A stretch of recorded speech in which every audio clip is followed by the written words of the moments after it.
Oh, welcome into another daily editorial here on the KE Report, and another daily editorial where we are focusing a bit more on the technicals for the precious metals. I am chatting with Jordan Royburn, founder and editor of the Daily Gold. Jordan, let's start off with the general setup that we're seeing for gold. Gold again bouncing or at least holding above that 1450 level. However, in the last few days, it seems unable to get over 1480. So a tighter and tighter range here. I think we both know that that can't last for a prolonged period of time, especially when we're in about a $30 short-term range. So we should expect some sort of a break coming, but I just want to get your thoughts. What is the setup that you're looking at right now for the gold price? Well, the setup for the gold price is simple, Corey. I will just say I like how the stocks are acting, and I really, and this is me deviating from your question already, but I really think the stocks are going to lead the next move. So I'm less keen on what gold's doing. I would follow GDX. And we'll get into that later. But with that said, Corey, gold, the rally we've had over the last 5, 6 days or so, it looks kind of weak and bearish to me. Gold's up to 1474 right now. 1520 is really strong resistance. And then looking at a daily chart, I think you noted, there's some resistance around, I want to say 1480 or 1490. So, and then in addition to that, Corey, we have a problem with the net spec position, which, as you know, I like to measure as a percentage, the net spec positions divided by open interest. And that peaked a couple months ago at 55, 56%, where it does many times. I mean, historically has. That's come down to 42.9% as of the last reading. However, if you look at the early 2000s, when gold corrected during those times, it usually came down to 30%, even 20% at times. So looking at the price action, Corey, it's not super encouraging to me as far as my outlook for the short term. And then you factor in that we still have to clear out some specs in this market before gold can really get going. So that tells me that gold, is probably, I think it's going to test 1400 at some point. But, if I'm wrong about that, I would just say then gold is probably going to trade sideways into next year, because I don't think there's enough speculative fuel for the market to move that much higher and really sustain it. So that's one on the one hand. On the other hand, I mean, I have been bullish on the stock market for a while, but we've had a good move and a breakout there. But it looks to me like short-term sentiment there is really extended. So we could see a little bit of a correction in the equity market, and that would be a good thing for gold. So that could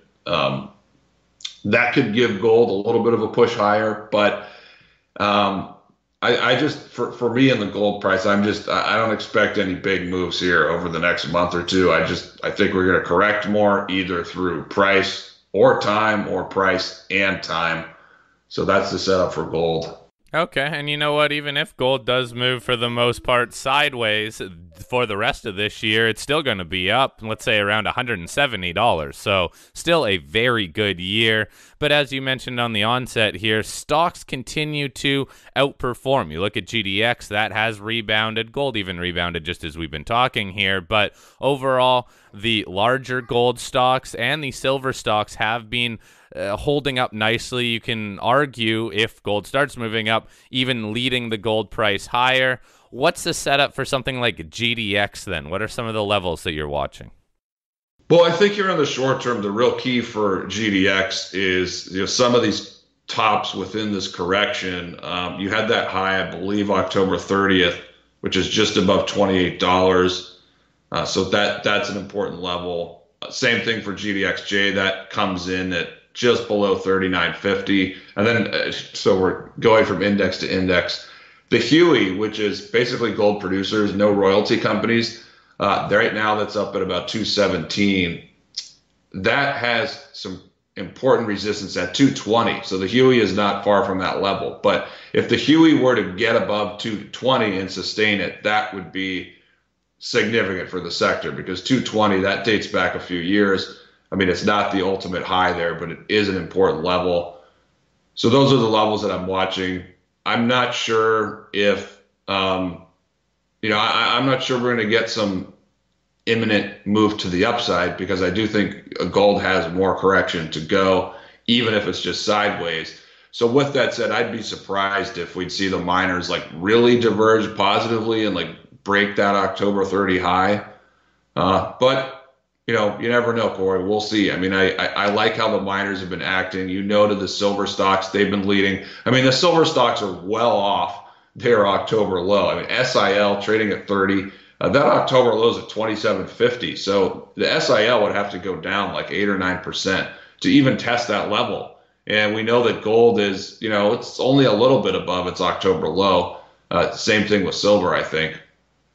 So the miners are holding up really well. Another point, Corey, that I noticed, I didn't check yesterday, but on Monday the GDX advanced decline line closed at another higher high. It actually closed at its highest level since February 2017. So more than a 2.5 year high. That kind of breadth in GDX, that's really encouraging, really significant. Yeah, and I mean, look, Corey, these positives that we see in the miners, it doesn't mean that we're going to see this huge move higher in the next week or the next month. And at the same time, it doesn't mean that, gold can't break below 1450, test 1400 and pull the miners a little bit lower. But, whether that happens or not, I mean, I'm still really encouraged about the miners. I really love the long-term charts of GDX and GDXJ. And I just think they're consolidating and getting ready for that big breakout move at some point in 2020.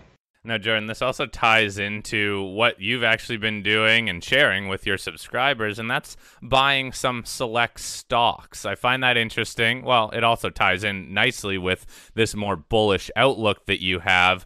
But how do you balance out right now trying to pick stocks, which in all fairness is a very tough game because it's just a select few stocks that are moving, especially down in the juniors, rather than trying to play some of these patterns and setups in these ETFs? Well, that's a very good question. I think, looking back to 2017 and 2018, one thing I could have done better was focus more on company fundamentals. I was so concerned about the gold price that most of those years I kind of focused on, I can't buy something until I think the market is really ready to have a big move or going to take off. And that wasn't always the best course to take. So this time around, you can either buy things for their own reasons, without worry about what the sector is doing, or you can buy when the sector looks like it's, the correction is over and it's going to start that impulsive advance.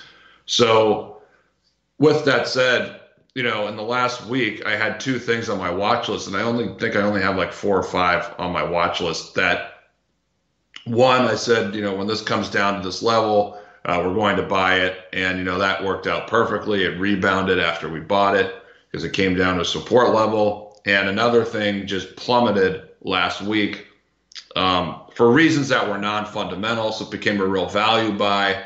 So that's another one that we bought. So I think you have to look at the stocks by themselves, and look at the fundamentals and look at the technicals. So if there's a junior that I really like, and I like the fundamentals and I like the value, and it's coming down to a level and it's pretty oversold and it looks like a good entry point, I'm going to buy that now because I'm not worried about, if maybe it goes sideways or corrects for another month or two for the sector. I'm not worried. I'm not going to worry about that. I'm going to focus more on the company itself, and not be that worried about what the sector is doing. And I don't, with respect to the miners, again, in gold, I can't predict and see what's going to happen over the coming weeks or the next month or two. They might correct a little bit more. They might not. But regardless of that, Corey, I am really optimistic for 2020 because I really like the setup in the miners for that explosive breakout move. And so with that said, and I don't see that much downside for the miner ETFs. So that's why I'm focused on the companies now and looking, can I buy value? Can I buy things that, they have a catalyst coming, and all of that sort of thing. So I know that was a lot to take in, but long story short, I would say focus on the company's fundamentals, focus on its value, focus on, is it going to have some kind of a catalyst coming as far as are they going to report lots of drill results? Do they have an economic study coming, or something else? Those are the things that I would be looking at. And, you could, if it trades enough volume, you could also throw in the chart there. Okay, but yeah, absolutely. Make sure that the company has some stuff on the go and has some news on tap, that they are doing some of the work that you like. Don't get caught up in some of the high-flying stocks, too. It sounds like you're still looking at some of these stocks that maybe haven't gone through a huge price appreciation. Just as a final comment, though, when you are buying stocks in what looks like a bull market, you even said that you might need to weather even a little bit more downside. How much are you willing to weather in terms of that downside before, say, you bail on the story or you lose so much that you just have to rotate that money out of it? Well, our friend David Erfley likes to talk about a 20% mental stop loss, which I learned that from him, which is great. So I like using that. If I buy and it's like a 3 or 4% position, the mental stop loss would be a little bit higher. But I mean, it's tough because sometimes you could buy into things at the wrong time, and you could lose 30% before it really starts to move your way. So it's really tough. I mean, number one, I think it depends on how much capital you put into it. If it's about a 5% position, you should limit it to 20%, because then your potential loss in that position is only 1% of your portfolio.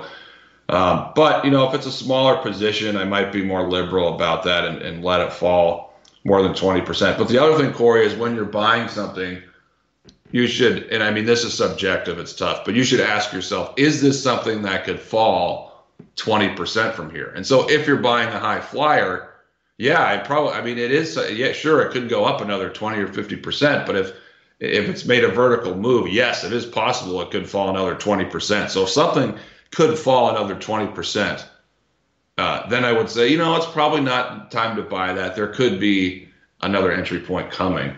All right, we're going to wrap it up there, Jordan. Always interesting chatting with you, and you know what? I am really sensing a trend right here, and that is that bullish outlook for the metals is warranted. We've been talking about that for a while, and now that we've gone through this correction, and especially looking at tax loss selling season, hey, it can be a good time to buy some of those stocks that are on your radar. But again, make sure that there are those drivers coming up and the company is doing some of the work that you like to see.